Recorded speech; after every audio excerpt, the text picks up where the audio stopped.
Hello friends, મારું નામ છે ડૉક્ટર સંજય. ફરીથી એક અગત્યનો પોઈન્ટ લઈને આવી ગયો છું. CPR એટલે કે કાર્ડિયો પલ્મોનરી રિસસ્કિટેશન. ટોપિક પર જતાં પહેલાં જો તમે મારી ચેનલ પર નવા છો તો ચેનલને સબસ્ક્રાઈબ કરી દો, લાઇક કરી દો અને બેલ આઇકન પર ક્લિક કરવાનું ના ભૂલતા, જેથી કરીને હેલ્થ રિગાર્ડિંગ કોઈ પણ અપડેટ તમને સમયસર મળતી રહે. આજનો આપણો ટોપિક છે સડન કાર્ડિયાક અરેસ્ટ અને CPR. સડન કાર્ડિયાક અરેસ્ટ એક એવી કન્ડિશન છે કે જેમાં થોડીક વાર પહેલા જ એકદમ સ્વસ્થ રહેલો માણસ અચાનક બેભાન થઈ જાય છે, શ્વાસ બંધ થઈ જાય છે અને પેશન્ટનું હૃદય ચાલવાનું બંધ થઈ જાય છે. તો આ કન્ડિશનમાં આપણે CPR વડે માણસનો જીવ કેવી રીતના બચાવી શકીએ એ ચર્ચા ઉપર આપણે આજે ડિસ્કસ કરવાના છીએ. CPR એક એવી વસ્તુ છે કે જે સડન ડેથ થયેલા પેશન્ટને જો સમયસર આપણે આપીએ અને એક સામાન્ય માણસ પણ CPR આપીને સડન કાર્ડિયાક અરેસ્ટ વાળા પેશન્ટનો જીવ બચાવી શકે છે. આજના સમયે આપણી આજુબાજુમાં, આપણી સોસાયટીમાં રહેતા કે આપણી સાથે રહેતા ઘણા મિત્રો આપણે જોયું હશે કે કોઈ માણસ ગરબે રમતા રમતા પડી ગયો પછી ઊભો નહીં થયો, કોઈ છોકરો ક્રિકેટ રમતા રમતા પડી ગયો પછી ઊભો નહીં થઈ ગયો, કે કોઈ માણસ એમ જ બેઠા બેઠા વાત કરતા કરતા સડન બેભાન થઈ ગયા અને પછી એના શ્વાસ બંધ થઈ ગયા. આ પ્રકારના કેસમાં CPR ઘણું કારગર નીવડી શકે છે. અને એક સર્વે અનુસાર છેલ્લા ઘણા વર્ષોમાં ઘણા સેલિબ્રિટીઓ સડન કાર્ડિયાક ડેથ અરેસ્ટથી એક્સપાયર થઈ ગયા છે. એ આપણે અવારનવાર ન્યૂઝમાં જોતા હોઈએ છીએ. એક સર્વે અનુસાર ફક્ત ભારતમાં જ દર વર્ષે 7 લાખથી પણ વધારે લોકો સડન કાર્ડિયાક અરેસ્ટથી એક્સપાયર થઈ જાય છે. આ એક બહુ મહત્વનો આંકડો છે. ભારત એક એવો દેશ છે કે જ્યાં આજે પણ મોટા ભાગનો વિસ્તાર ગામડા વિસ્તાર છે, અંતરાળ વિસ્તાર છે, જ્યાં સમયસર કોઈ પણ મેડિકલ ઇમરજન્સી માટે કોઈ પણ વસ્તુ, હોસ્પિટલ કે દવાઓ હાજર હોતી નથી. જો આ સમયે એ લોકોમાં આપણે CPRનું નોલેજ આપેલું હોય તો આવી કન્ડિશનમાં અંતરિયાળ વિસ્તારમાં જ્યાં સુધી મેડિકલ ઇમરજન્સી ટીમ અથવા તો એમ્બ્યુલન્સ કે એવી વસ્તુ ના પહોંચે એ દરમિયાન CPR વડે સડન કાર્ડિયાક અરેસ્ટ વાળા પેશન્ટને આપણે ફરીથી સર્વાઈવ કરી શકીએ એમ છીએ. આ બધી જ વસ્તુમાં મહત્વની વાત એ છે કે લગભગ જેટલા પણ કાર્ડિયાક અરેસ્ટ થાય છે એમાંથી 70% ડેથ ઘર ઉપર થાય છે, 20% પબ્લિક પ્લેસમાં કે આપણે આજુબાજુના વિસ્તારમાં થતા હોય છે અને ફક્ત 10% ડેથ તે હોસ્પિટલમાં ડૉક્ટરની હાજરીમાં અથવા તો સ્ટાફની સામે થાય છે. એટલે CPR એક અગત્યનો મુદ્દો છે. જેમ કે આપણે જોયું કે સડન કાર્ડિયાક અરેસ્ટ મોટા ભાગે એટલે કે 70% કેસમાં ઘરે થાય છે. એટલે આ પ્રકારના કેસમાં એક નોર્મલ માણસને સમજવાની જરૂર છે કે ખરેખર કાર્ડિયાક અરેસ્ટ શું છે, કેવા માણસને કાર્ડિયાક અરેસ્ટમાં આપણે કન્સિડર કરી શકીએ અને કેવી રીતે આપણે નક્કી કરીએ કે આ ખરેખર કાર્ડિયાક અરેસ્ટ જ છે. જો આ વસ્તુ આપણે સમજી જઈશું તો નોર્મલ માણસ પણ CPR આપીને એક માણસનો જીવ બચાવી શકે એમ છે. આ સમજવું બહુ જરૂરી છે કે કાર્ડિયાક અરેસ્ટ વાળા પેશન્ટને ચોક્કસ સમયે અને સરખી રીતે જો CPR આપવામાં આવે તો એ માણસનો જીવ બચવાની શક્યતા નોર્મલ કરતાં 7 થી 8% જેટલી વધી જતી હોય છે. પણ એક સાચી હકીકત એ પણ છે કે આપણા દેશમાં બહુ ઓછા લોકોને CPRની પરફેક્ટ રીત ખબર છે. એટલે એમ સમજો કે મિનિમમ લેસ ધેન 5% લોકો એવા છે કે જેને ખરેખર CPR શું છે અને CPRની ટેકનિક શું છે એ ખબર છે.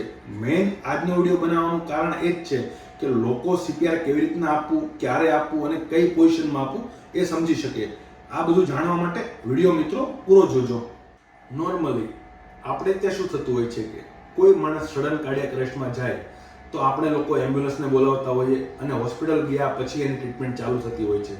જો આવું થવામાં 4 થી 5 મિનિટ વહી જાય તો બ્રેનનું ડેમેજ જે થાય છે એ એકદમ ઇરિવર્સિબલ થઈ જાય છે અને પેશન્ટને બચવાના ચાન્સ એકદમ ઓછા થઈ જાય છે. પણ જો આ કન્ડિશનમાં પેશન્ટ જ્યારે સડન કાર્ડિયાક અરેસ્ટમાં જાય એ જ સમયે જો એને આપણે CPR સ્ટાર્ટ કરી દઈએ તો પેશન્ટને ઘણો ફાયદો મળતો હોય છે. હવે મેઇન પ્રશ્ન એ છે કે કયા પ્રકારના પેશન્ટને આપણે CPR આપવા અને કયા પ્રકારના પેશન્ટને આપણે CPR ના આપવા. તો કે CPR કોને આપી શકાય? તો કે 5 મિનિટ પહેલા કોઈ માણસ આપણી સાથે વાત કરતા હોય, એ પેશન્ટ સડન બેભાન થઈ જાય છે અને પોતાનો શ્વાસ મૂકી દે છે. આ સમયે પણ તમારે એસેસમેન્ટ કરવું જરૂરી છે કે ખરેખર પેશન્ટ કાર્ડિયાક અરેસ્ટમાં ગયું છે કે નહીં. તો એ એસેસમેન્ટ આપણે કેવી રીતના કરી શકીએ? તો કે સૌથી પહેલા લોસ ઓફ કોન્શિયસનેસ એટલે કે પેશન્ટ ભાનમાં છે કે નહીં એ વસ્તુ જાણવી જરૂરી છે. બીજી વસ્તુ કે સ્ટોપ ધ બ્રીથિંગ, જો પેશન્ટનો શ્વાસ ચાલુ છે કે નહીં આ પણ વસ્તુ ચેક કરવું જરૂરી. ત્રીજી વસ્તુ પેશન્ટના પલ્સ એટલે કે ધબકારા પણ ચેક કરવા જરૂરી છે અને એના પછી આપણે સીપીઆરની પ્રોસેસ તરફ આગળ વધી શકીએ. એટલે આ ઇવોલ્યુશન ખાસ જરૂરી છે. કોલેપ્સ અથવા તો સડન કાર્ડિયાક અરેસ્ટ પહેલા ઘણા પેશન્ટો આપણને અમુક લક્ષણો કહી જતા હોય છે કે જેમને થોડી બેચેની અનુભવાતી હોય અથવા તો છેલ્લા 2-5 દિવસથી એને છાતી પર ભારે લાગતું હોય, ચાલવા પર ગભરામણ થઈ જતી હોય અથવા તો ચાલવા પર છાતીમાં દબાણ વધી જતું હોય. આ પ્રકારના કેસમાં જો પેશન્ટ બેભાન થઈ જાય તો આપણે કાર્ડિયાક અરેસ્ટ કન્સિડર કરી શકીએ. પ્લસ બીજી વસ્તુ કે જે પેશન્ટને આગળ એટેક આવી ચૂક્યો છે અથવા તો આગળ હૃદયની કોઈ પણ તકલીફ છે, આવું પેશન્ટ જો બેભાન થઈ જાય તો એને આપણે 100% કાર્ડિયાક અરેસ્ટમાં કન્સિડર કરી શકીએ. ત્યારે કોઈ પણ જાતનું એસેસમેન્ટ કરવાની જરૂર રહેતી નથી. આને આપણે કન્ફર્મ કાર્ડિયાક અરેસ્ટ કહી શકીએ અને આ પ્રકારના કેસમાં ડાયરેક્ટ આપણે સીપીઆર પરફોર્મ કરી શકીએ. હવે એકવાર આપણને ખબર પડી જ ગઈ છે કે પેશન્ટ ખરેખર કાર્ડિયાક અરેસ્ટમાં ગયું છે, ત્યારે એને કેવી રીતના અને કઈ જગ્યા પર સીપીઆર આપવા એ વસ્તુ હું તમને એક ડમી ડોલ દ્વારા શીખવાડીશ. હવે જ્યારે આપણે સીપીઆર સ્ટાર્ટ કરવાના છીએ તો સીપીઆરનો સૌથી મેઇન પોઈન્ટ છે act now. ACT now. A for assessment, C for call for help અને T ફોર ટ્રીટમેન્ટ. સૌથી પહેલી વાત કરશું આપણે A ફોર એસેસમેન્ટ. તો કે એસેસમેન્ટ આપણે કઈ રીતે કરશું? એસેસમેન્ટ એટલે સૌથી પહેલા તો કાર્ડિયાક અરેસ્ટ એટલે loss of consciousness, loss of breathing, loss of pulse. Loss of consciousness A check કરવા માટે જે પણ વ્યક્તિ સડન કાર્ડિયાક અરેસ્ટમાં ગયું છે અથવા તો બેભાન થઈ ગયું છે એ માણસની ભાન અવસ્થા જાણવા માટે સૌથી પહેલા આપણે એ માણસને ઠંટોળીશું. ભાઈ સાહેબ, અહીંયા પણ આપણે કરી શકીએ અથવા તો ગાલ પર ભાઈ સાહેબ, આ વસ્તુ આપણે કરી શકીએ. બીજી વસ્તુ પેશન્ટનું બ્રીથિંગ એટલે કે પેશન્ટના શ્વાસ ચાલે છે કે કેમ એ ચેક કરવા માટે તમે પેશન્ટની છાતી પર હાથ મૂકી શકો છો. જો ત્યાં પણ આઈડિયા ન આવે તો પેશન્ટના મોઢા પાસે કાન લઈ જઈને આવી રીતના પણ શ્વાસ ચેક કરી શકો છો. ત્રીજી વસ્તુ પેશન્ટના પલ્સ એટલે કે ધબકારા. પેશન્ટના પલ્સ નોર્મલી આપણે અમુક જગ્યા જેમ કે હાથનું કાંડું છે એ જગ્યાએ ચેક કરતા હોઈએ, કાં તો પગના સાસણના ભાગે ચેક કરતા હોઈએ અથવા તો આ પ્રકારના પેશન્ટમાં ડોકની પાસે અહીંયા કેરોટિડ આર્ટરી જેને કહેવાય એ જગ્યા પર આપણે પલ્સ ચેક કરતા હોઈએ. પણ આ પ્રકારના કેસમાં જ્યારે કોઈ પણ પેશન્ટ સડન કાર્ડિયાક અરેસ્ટમાં જાય તો આ સમયે પેશન્ટનું બીપી ઘણું ઓછું થઈ ગયું હોય છે. એટલે આ સમયે પલ્સ ડિફરન્શિએટ કરવા મુશ્કેલ વસ્તુ છે. છતાં પણ આ એક આપણે ટ્રાય કરી શકીએ અને પછી સીપીઆર આપણે પરફોર્મ કરવા જોઈએ. હવે આપણે એક્ટ નામના બીજા પાર્ટ પર જઈએ એટલે કે C મતલબ કોલ ફોર હેલ્પ. જ્યારે પણ પબ્લિક પ્લેસમાં કોઈ પણ પેશન્ટ કાર્ડિયાક અરેસ્ટમાં જાય છે એટલે કે બેભાન થાય છે, આ કન્ડિશનમાં આપણી આજુબાજુ ઘણી બધી પબ્લિક ભેગી થઈ જતી હોય છે અને આ પ્રકારના કેસમાં કોઈ પણ એક માણસ આ વ્યક્તિને ટ્રીટ કરી શકે નહીં. એટલે કોલ ફોર હેલ્પ. તમે બીજા લોકોની મદદ લો અને પેશન્ટ ઉપર તમારું સીપીઆર પરફોર્મ કરો. સૌથી પહેલા તો પેશન્ટની આજુબાજુ જગ્યા ખાલી કરી દો. પ્લસ તમારી સાથે કોઈ ઓળખીતો માણસ હોય તો એ પેશન્ટ નામ લઈને જણાવો કે ભાઈ તુષાર, તું એમ્બ્યુલન્સને કોલ કર. અથવા તો કોઈ માણસને તમે ઓળખતા નથી, તમારી આસપાસના બધા જ પબ્લિક અજાણી છે તો કોઈ પણ એક માણસને ટાર્ગેટ કરો કે બ્લેક શર્ટ વાળા ભાઈ તમે એમ્બ્યુલન્સને બોલાવો.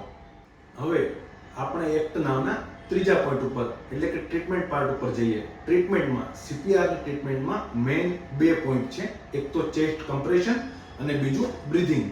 ચેસ્ટ કમ્પ્રેશન છે એ સૌથી અગત્યની વસ્તુ છે. જો ચેસ્ટ કમ્પ્રેશન એકદમ વ્યવસ્થિત આપીએ તો એ પેશન્ટને ઘણો ફાયદો કરાવી શકે એમ છે. ચેસ્ટ કમ્પ્રેશન આપતા પહેલા પેશન્ટ કઈ પોઝિશનમાં છે, કઈ જગ્યા પર છે એ ખાસ મહત્વનું છે. જો આ વસ્તુ ઘરે બને છે અને પેશન્ટ બેડ પર અથવા તો ગાદલા પર હોય તો સીપીઆરનું ચેસ્ટ કમ્પ્રેશન બરાબર થતું નથી. આવા સમયે ખાસ એક વસ્તુ ધ્યાન રાખવાની જરૂર છે કે પેશન્ટને હંમેશા હાર્ડ સર્ફમાં સુવડાવવું જરૂરી છે. એટલે કે જો પેશન્ટ બેડ પર અથવા તો કુશન પર હોય તો પેશન્ટને ઉચકીને યા તો ફ્લોર પર યા તો ટાઇલ્સ પર લાવીને સુવડાવી દો, જેથી કરીને આપણે ચેસ્ટનું કમ્પ્રેશન વ્યવસ્થિત કરી શકીએ. નેક્સ્ટ પાર્ટ છે ચેસ્ટ કમ્પ્રેશન. કમ્પ્રેશન કઈ જગ્યાએ અને કેવી રીતે આપવું એ પોઈન્ટ બહુ અગત્યનો છે. તો કે કમ્પ્રેશન કઈ જગ્યાએ આપવું, તમે પોતે અહીંયા ફીલ કરી શકો છો કે તમારી છાતીની વચ્ચે એક કડક હાડકું છે જેને આપણે સ્ટર્નમ કહેતા હોઈએ છીએ. સ્ટર્નમના નીચેનો 1/3 ભાગ એટલે કે આ ભાગ, આ જગ્યા પર આપણે ચેસ્ટ કમ્પ્રેશન આપવાનું હોય છે. ડમીમાં તમને બતાવું તો આ જગ્યા પર પેશન્ટને આપણે ચેસ્ટ કમ્પ્રેશન આપવાનું હોય છે. કમ્પ્રેશન સ્ટર્નમના 1/3 ભાગમાં આપવાનું હોય છે. કમ્પ્રેશન ચાલુ કરતા પહેલા તમારો જે ડોમિનન્ટ હેન્ડ છે એનો જે હીલ પાર્ટ છે એને સ્ટર્નમના વચ્ચેના 1/3 ભાગમાં મૂકો અને બાકીના હાથથી ફિંગર ઇન્ટરલોક કરો. ચેસ્ટ કમ્પ્રેશન સ્ટાર્ટ કરતી વખતે ફિંગર ઇન્ટરલોક કર્યા પછી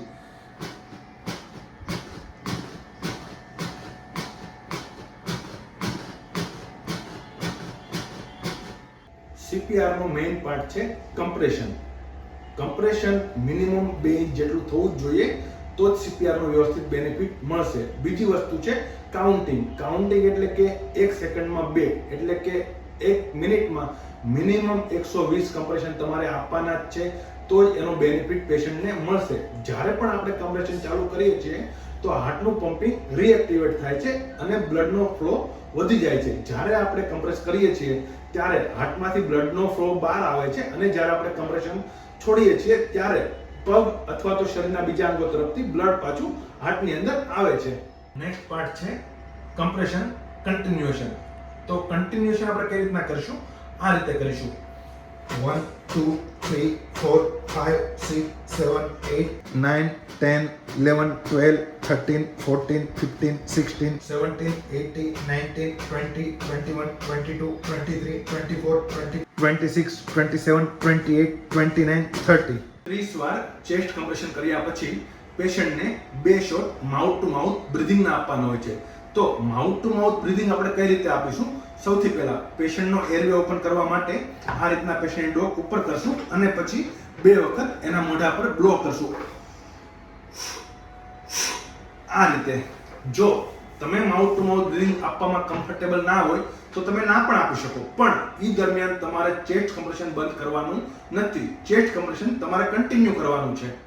નેક્સ્ટ સવાલ આપણા મનમાં એ થાય કે કમ્પ્રેશન ક્યાં સુધી કન્ટિન્યુ કરવા? તો ચેસ્ટ કમ્પ્રેશન એક એવી વસ્તુ છે, એકદમ ટાયરિંગ વસ્તુ છે. કોઈ પણ હેલ્ધી માણસ ચેસ્ટ કમ્પ્રેશન કરતા 1 થી 2 મિનિટમાં થાકી જતા હોય છે અને જે કમ્પ્રેશનની કન્ટિન્યુટી છે એ ઓછી થઈ જાય. તો આ કન્ડિશનમાં તમે શું કરી શકો? જો તમે થાકી જાઓ છો તો તમારા નજીકના કોઈ પણ માણસ કે જેને CPR પરફોર્મ કરતા આવડતું હોય એમને બોલાવી લો અને CPR કન્ટિન્યુ કરાવડાવો. જો એ થાકી જાય તો તમે પાછા આવીને ફરીથી ચેસ્ટ કમ્પ્રેશન રીસ્ટાર્ટ કરી શકો છો. બીજી વસ્તુ કે ચેસ્ટ કમ્પ્રેશન ક્યાં સુધી કન્ટિન્યુ કરવું? તો હાલમાં એવું છે કે જ્યાં સુધી કોઈ પણ મેડિકલ ઇમરજન્સી ટીમ તમને અટેન્ડ ના કરે ત્યાં સુધી તમે CPR કન્ટિન્યુ કરવા જોઈએ. બીજી વસ્તુ કે ઘણી વખત આપણી આજુબાજુમાં કોઈ દવાખાનું કે હોસ્પિટલ હોય તો એ જગ્યાએ AED એટલે કે ડિફિબ્રિલેટર મશીન અવેલેબલ હોય છે. જો જ્યાં સુધી ડિફિબ્રિલેટર મશીન તમારી પાસે ન આવે એટલીસ્ટ તમારે ત્યાં સુધી તો CPR કન્ટિન્યુ કરવાના જ છે. CPR કન્ટિન્યુ કરતા જો તમારી પાસે AED એટલે કે ડિફિબ્રિલેટર મશીન પહોંચી જાય તો તમે પેશન્ટને શોક આપીને એની રિધમ અથવા તો પલ્સ રિવર્ટ કરી શકો છો. એટલે જ્યાં સુધી કોઈ પણ ઇમરજન્સી સારવાર તમારી પાસે અવેલેબલ ન થાય, કોઈ પણ એક્સપર્ટ વ્યક્તિ તમારી પાસે ન આવે અને આગળ શું કરવું એ તમને સમજૂતી ન આપે ત્યાં સુધી તમારે CPR કન્ટિન્યુ રાખવાના છે. જો કન્ટિન્યુ CPR આપતા પેશન્ટની ભાન અવસ્થા પાછી આવી જાય છે અને પેશન્ટ જાગૃત થઈ જાય છે અને પેશન્ટના પલ્સ આપણને ફીલ થવા લાગે છે તો એક વસ્તુ સાબિત થાય છે કે જે તમે CPR આપ્યા એ કારગર નીવડ્યા છે અને એ પછી તમે પેશન્ટને એકદમ આરામથી એમ્બ્યુલન્સ થ્રુ અથવા તો કોઈ પણ વાહન થ્રુ નજીકની હોસ્પિટલ સુધી પહોંચાડી શકો એમ છો. તો આ બધું હતું CPR વિશે કે કયા માણસને CPR ની જરૂર પડે છે, કઈ કન્ડિશનમાં આપવા અને કેવી રીતે આપવા અને CPR માણસનો જીવ કઈ રીતે બચાવી શકે છે. ઇન શોર્ટ મેં તમને આ બધું સમજાવ્યું.